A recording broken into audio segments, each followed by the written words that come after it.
And for me, what was really special is I could make a difference today, race it tomorrow, or even make a difference with the setup of the car and see it race, and you get this instant feedback. You've done a good job or a bad job. Instant. And that hooked me completely. Welcome to the Your Data Driven podcast. If you like this podcast, be sure to visit our website at yourdatadriven.com for more useful help and advice on setting up your race car, mastering data analysis, and driving faster. Welcome to episode 51. This show is a second part of a very special two-parter with Willem Toet, former head of aerodynamics from Benetton, Ferrari, Sauber and BAR Formula One teams. Be sure to listen to part one if you missed it. But without further ado, let's carry on from where we left off last time. Grab a pen, grab a coffee, sit back and let's enjoy what else William has to say. And I suppose that's where the reader question came in, really, because I suppose there's so many things you could do, and I guess as a hierarchy of things where to start with, what's going to be the most efficient. I think that's what he was getting at. It's like, well, where do I start? That's fascinating. It's to have that kind of I'm all about the data, and it's about quantifying some of the this intuition, because intuition, but that's amazing how much of a difference that makes on the suspension. So now, if you're generating downforce with a wing and you want the maximum you can get, if you want very efficient downforce, you still want your tufts to be everywhere relatively smooth. But if you're starting to approach the maximum, then probably the last 20% of your, let's say, rear wing element actually should be separated and should be very turbulent to get the very maximum power from a rear wing. Oh. So if you plaster a rear wing with tufts, your main plane should be fine. Your flap can afford then to have, say, the last 20% with quite a lot of turbulence. That's absolutely fine. But that's a deep knowledge of aerodynamics needs to tell you that that's not intuitive at all. No. Yeah. I guess, you do need, I suppose, the measurement off the other side to see that. And, the forces. Yeah, was that stumbled across by accident by any chance? Because No. It's if you study wing theory or you study wing profiles, there are certain laws of physics that were understood in Germany and in America in particular, but the Americans invented a series of profiles called NACA profiles, and they went through and did wind tunnel testing with a series of profiles, neutral and cambered. So a neutral profile is the same top and bottom. A cambered profile is like the same if you imagine a teardrop shape and then you bend it. Yep. Yeah, so that you end up with, instead of having a neutral profile, you have a cambered profile. Understood. So that would be, you just take a neutral profile, nice rounded leading edge, tapering down, and then you bend it. Got it. That has camber. And when you do wind tunnel experiments, you learn that for all neutral elements, the amount of downforce they generate is directly linked to the angle of attack. Directly linked. There is a direct link. And what the shape of the aerofoil is actually doesn't matter. It's almost irrelevant, apart from skin friction. Isn't that weird? That is not normal. Yeah. I'm like, I'm sponging this information up there. I'm like, what? Because everything I've known so far is that there's so much goes into the profile of these wings, but there is. Is it sort of an optimization of the skin friction and trying to minimize that part of it rather than the actual. And then if you have a cambered wing, so there is this linear relationship between angle and power. Wow. Okay. And that is relative to the onset flow. Yeah. Which may not be horizontal. If it's on a car, it will not be horizontal. Well, that's the other assumption, isn't it? That's another. And then the next thing that happens is if you have a cambered section, then a cambered section like this, horizontal, will produce, in this orientation, downward force. I'm sort of 0 degrees, And so it doesn't matter whether it's flowing from left or right to left, it'll produce some downforce. Yeah. And then if it's coming from this side, if the air's coming from this side, there'll be an angle of attack where you produce zero downforce, maybe something like this. And then from that angle where you produce zero downforce, you start to change the angle and you go to exactly the same amount of downforce per unit angle as you get with a neutral section at an angle.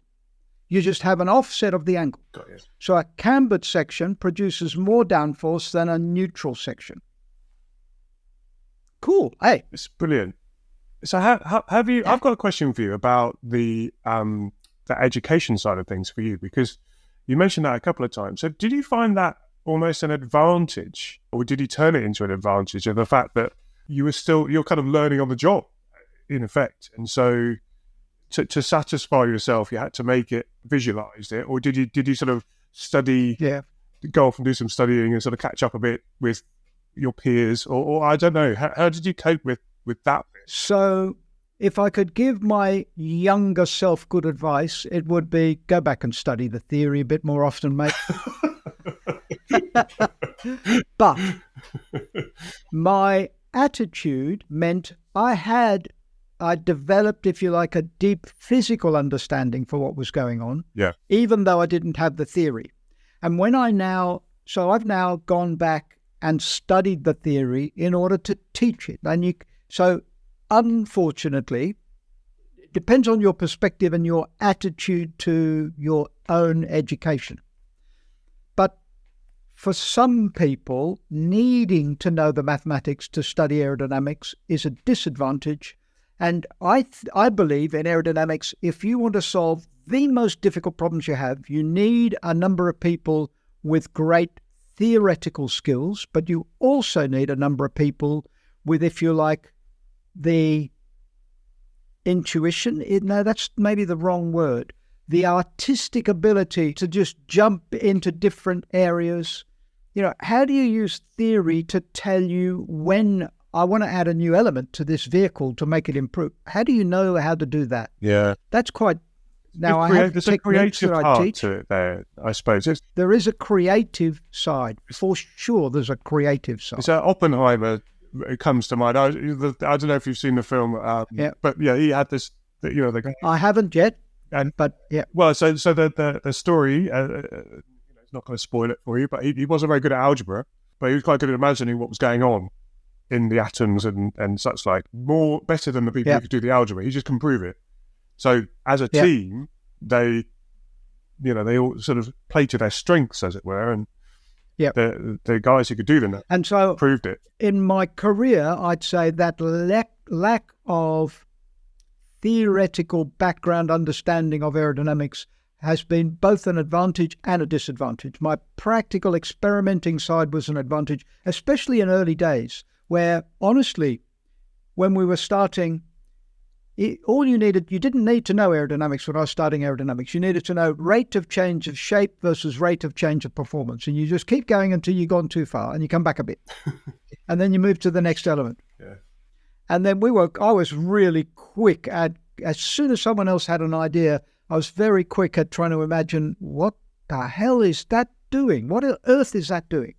And so examples were barge boards invented by McLaren. They tested it before they went racing. By the time they got to the first race with their new idea, barge boards, Benetton had them. Who have you worked for? So just for the sake, just as rolling, we haven't got that far yet, but we might as well do it now. So just for the people listening, you have spent a bit of time in Formula One. I was 32 years of age when I got my first Formula One job. That was 1985. And it was with the Tolman Group. Tolman Group were bought by Benetton, first sponsored by them, bought by Benetton, so that became Benetton. From there, we won the World Championship, won the first World Championship. I'd worked on the design of the second World Championship car, and then got poached and went to Ferrari. Built their new wind tunnel that they still use. They had a really small one in Maranello, built a state-of-the-art wind tunnel, and left to go to BAR, even before Honda, but BAR. In life, you make decisions. If you know it's a life-changing decision, it's an easy decision for me to make if I know it's life-changing, because you consider it well.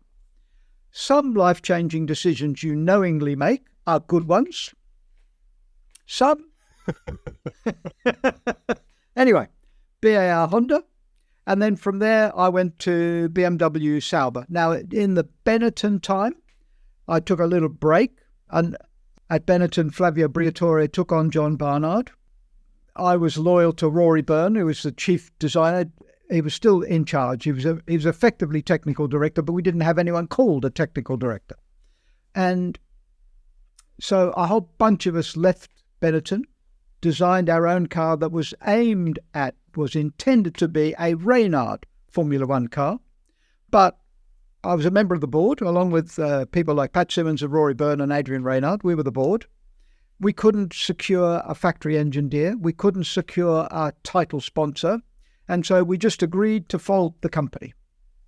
And then Rory Byrne, to his credit, rather than get a job for Rory Byrne, he went hunting for a job for his whole team.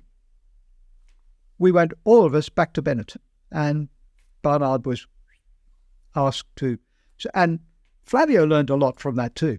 A good friend of mine just wrote a book on that Benetton story, which I got for Christmas. I'm halfway through it, so I've got that far into the story. Well, he hasn't spoken to me, so he's missing some bits. But anyway, that have you read matter. it? Have you read it? No, I haven't read it. It's very large, very much. I will. So I will read it, because for me it was really interesting.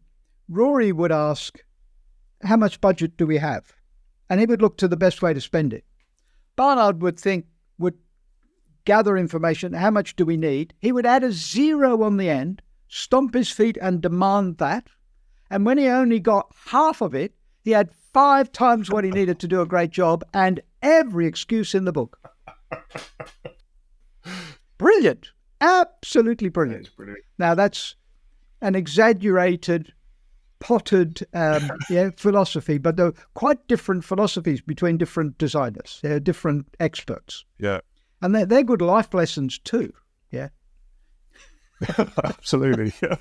Wouldn't it be great to get just that little bit more grip from your tyres? To have complete confidence that you're setting the ideal tyre pressures for your car, your driving style, the track you're on, even the session type you're competing in. And what if you knew exactly what to do no matter what the weather threw at you?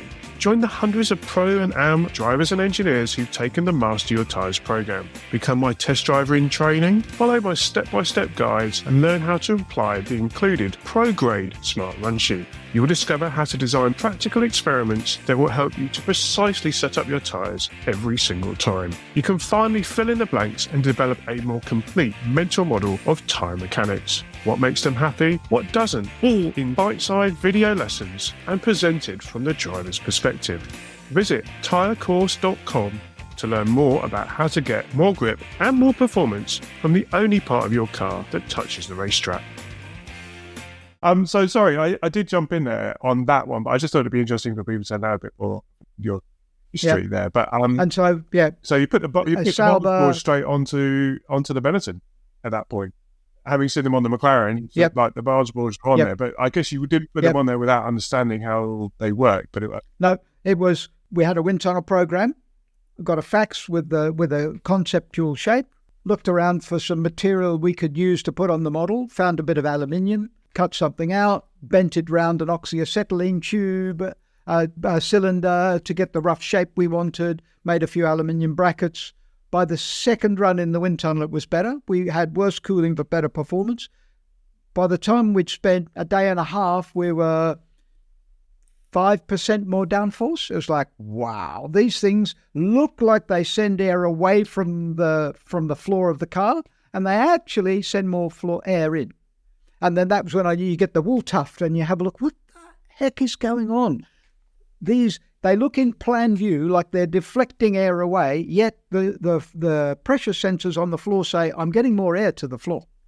And what happens is you roll a vortex up that takes air that's coming along beside the barge boards and pushes that air down and underneath. This is the clever bit. Really that's when my mind just goes a little bit crazy, because you're trying to get the air into a tunnel, in effect, and that sort of energizes it. And that's basically all I know. It's just literally like, Okay, that's a bit 3D. That's getting quite clever for me now. Yeah.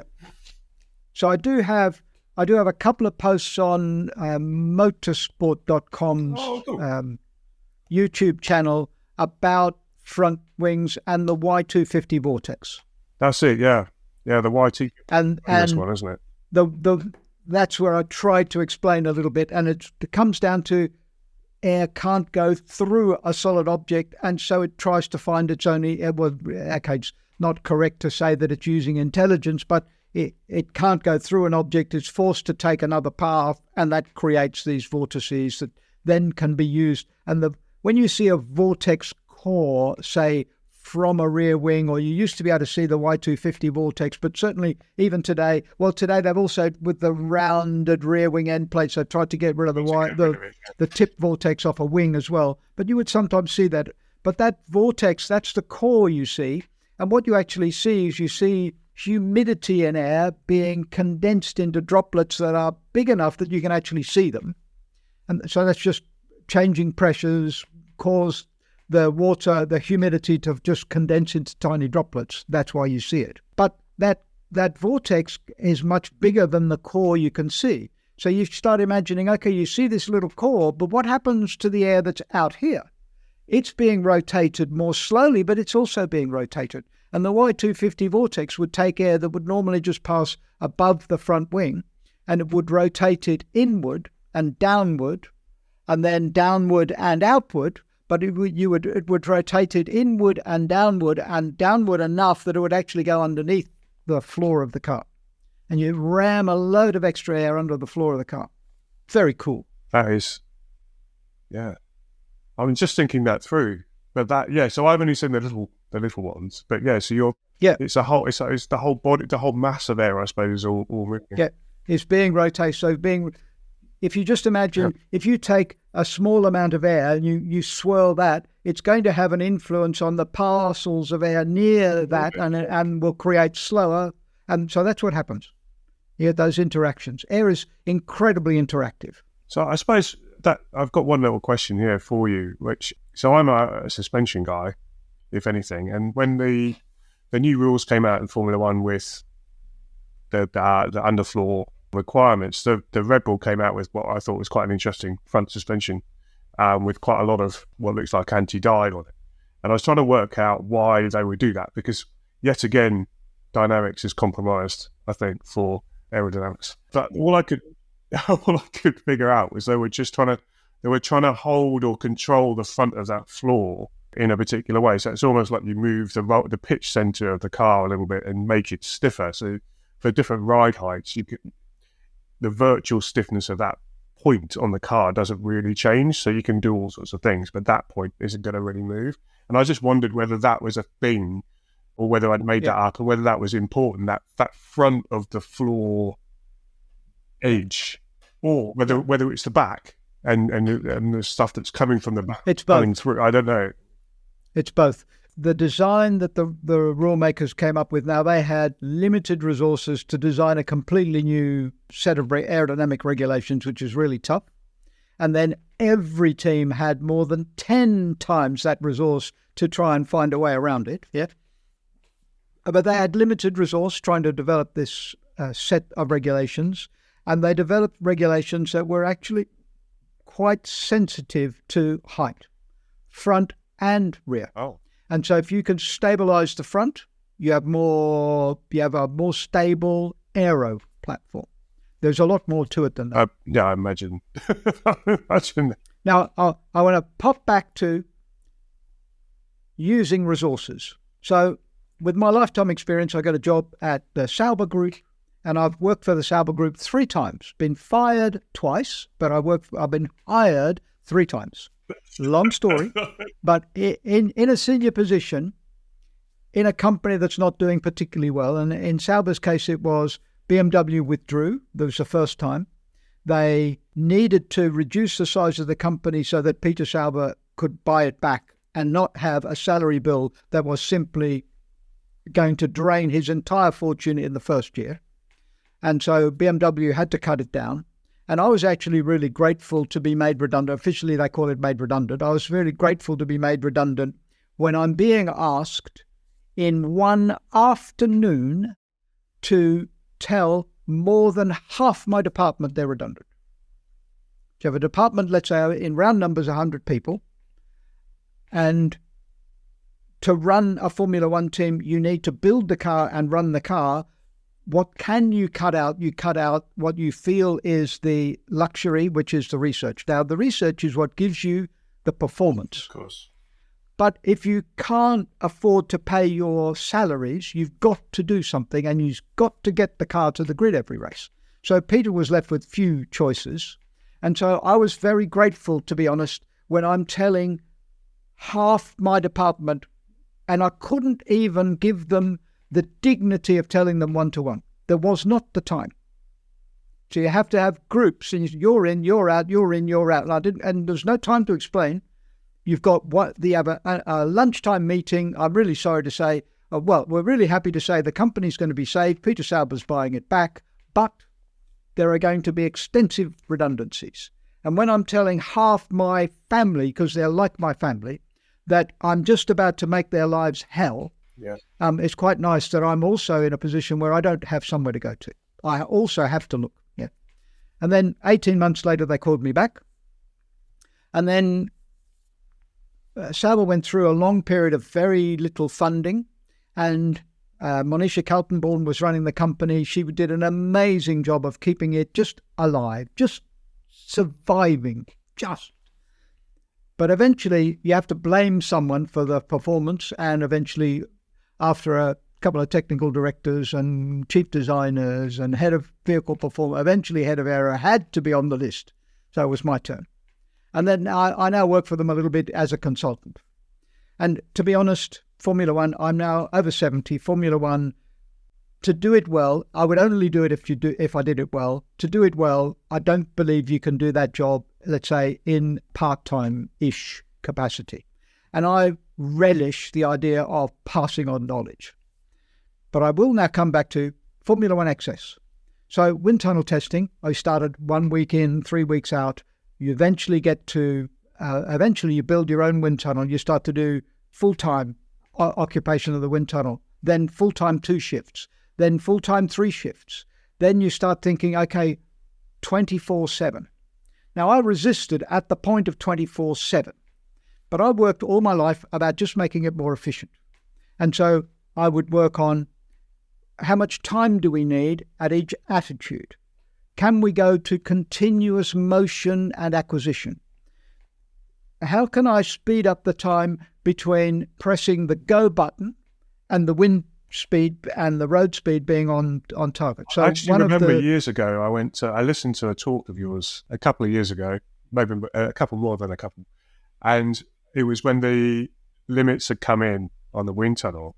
And you said, the wind tunnel typically starts in a really consistent way.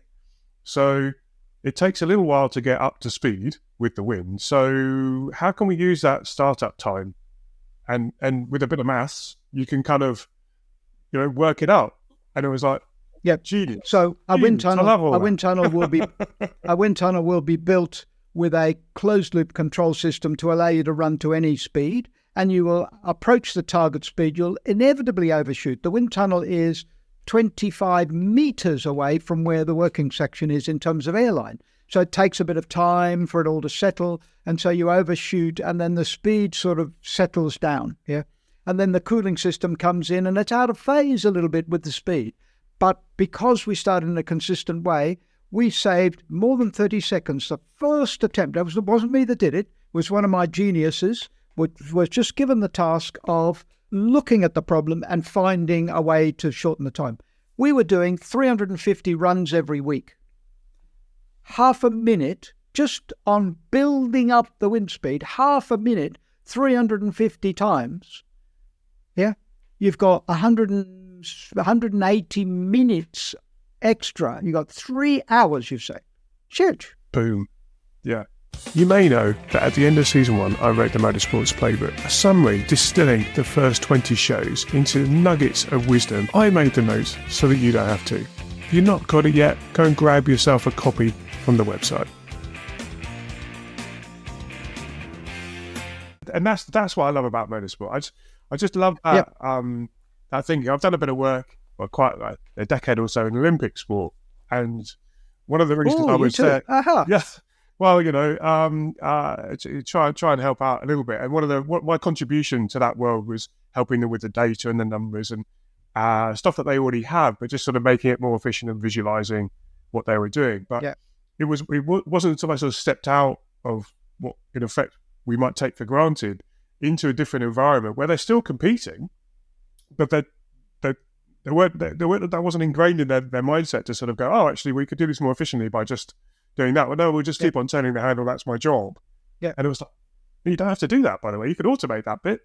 And they're like, oh. So I would say I made a significant contribution to the fact that aero testing is restricted simply because people who left Sauber and went to other teams complained bitterly about how inefficient they were compared to what Sauber had. And other teams were scared of just how fast we were able to get stuff done. An alternative solution was Toyota, who went 24/7 with their wind tunnel and decided they needed more, so they built a second wind tunnel. The Sauber wind tunnel cost 55 million euros. The Mercedes wind tunnel cost 25 million pounds. Wow. I worked on efficiency, and I balked at 7 days a week. Most people on the planet have some religion that they believe in, and it doesn't, as a boss, it doesn't matter to me what people's religion is. It doesn't matter to me whether they are or are not religious, purely speaking as a boss. What matters to me is I get a job done and my people are stable and happy. I don't know anyone who's going to stay stable and happy when you make them work 7 days a week for a month, for example. You need time away. Yeah. And I reasoned if I left Sundays aside and we had an emergency, you at least had a 24-hour period spare that could be used in an emergency to solve a problem. You have a breakage in the tunnel, but you've got deadlines to meet with releasing designs for manufacture and so on. Then I just did not want to go 24/7. 24/6 I went for, and I worked hard on efficiency. Yeah. And unfortunately, the payback was the rulemakers came in with the help of all the other teams who were scared of what we were achieving and slowed us down. And now you can do so few runs, it's ridiculous. But teams will take a ridiculous amount of time thinking about the results before they move to the next test because they now can. Yeah. Yeah. It's just a waste of a resource. Now I'm hoping that with a budget cap, we can eventually talk sense to the teams where they take away some of these restrictions. It'll take a long time on aero because aerodynamics is so powerful. So with aerodynamics, a Formula One car goes approximately, if you say, took away the downforce and then reduced the drag dramatically. Let's say you reduced the drag to 30% of what it is today. You would probably go 22 or 23 seconds a lap slower than you do today on an average circuit. Yeah. It's huge, and that's why you make these terrible compromises for suspension and in the days up to 22, the really high rear center of gravity height with the high ride heights was clearly negative from a mechanical grip perspective or mechanical handling perspective, but it made such a difference to the low speed to high speed aerodynamic balance that you were better off that way. Just get on with it. It's kind of like so I'm just looking at the time, conscious of the time and taking up too much of yours. Just wrapping up, just to sort of pull that together back into the world of, the amateur paddock and thinking of all those, summing up all of those, that sort of resource and that creativity and thinking about approaching things in a different way. I can't ignore the aero now, obviously, because it's so powerful, but at the same time, There are restrictions in many series, in the 1-make series and such like on purpose. But if you had one or two things that people were thinking about, or you were advising someone in the paddock and it's like, okay, well, you might want to try that kind of thing, or even the simple things, or just thinking through something different. I mean, have you got any final thoughts on? So I would say, yep, I do. One thing I would say, if you're into motorsport and you're thinking about aerodynamic modifications, perhaps go to a British hill climb championship round. I've been hill climbing in the UK for a long time, have given a great deal of advice to hill climbers, and they've used my advice, their own research, back-to-back testing, and discussions with other experts, and they have freedom of regulation that you maybe don't have in other categories. So if you look at the standard formula categories, they are either made to a budget and you're not allowed to touch them, or they are restricted very severely in what you can touch. You go to hill climbing and the aerodynamic regulations are freer, and British hill climb cars are very good aerodynamically. Even on average, everybody has asked questions. They've all been given the same honest advice. They've had different capabilities. They've then done their own research. They've used other experts as well. And so there's something to do there. Then a floor with diffuser can be fitted to almost any car if the rules allow, and it's going to be the most efficient thing you can do. I have some articles on LinkedIn and on Racetech magazine about how motorsport diffusers work. Either one will work. There's more information on Racetech magazine's website than there is on LinkedIn, but the LinkedIn post has better images initially, and then has a link to the Racetech magazine article. Well, if you're okay, I can link them in the show notes if you're happy about that. Sure. Brilliant. Yeah. It's just how motorsport diffusers work. Willem Toet, a Google search will find them. It's easy. And that's going to be the most efficient device. Then anything else needs a tiny bit more work and imagination. But I think looking at what other people have done and talking to them. The other thing I love about hill climbing is it's such a friendly sport. Yeah. You can go and ask the owner of a car what they did and why they did it and how much difference it made. You can ask and they'll talk to you. One ticket gets you everywhere. You can stand over the top of the cars and have a really good look. Yeah. Fortunate that people listen from all over the world, and there's a general culture, I think, in motorsport. I'm going to say on the positive side that they're pretty open. I don't think people don't necessarily always tell you the truth. But if there's a game to be had on that, tire pressures, for example, you may not get that out of people. But other things about how people have approached things or whatever, I think it's worth having those conversations, and you can kind of try and filter, the answer. But then I think you made the main point there is that you go out and try and do it yourself and try, but do some experiments. But with this in mind, it's like, well, this is what should happen. Let's see that back to back. So one of the people you spoke to recently is Julian Edgar. Julian, yeah. He's an Australian guy who is not an expert in any particular field of engineering, but he is a dyed-in-the-wool experimenter, very methodical about his experiments. He's written books about his experiments. He's got a couple of books out there about aerodynamics. I think they're amazing books because it shows how he can make gains with just one step at a time, literally one step at a time. Amazing documentation of all that work that he's done. I agree. He's a very absolutely determined human being. Yes, he was very determined on the show, actually, as well. But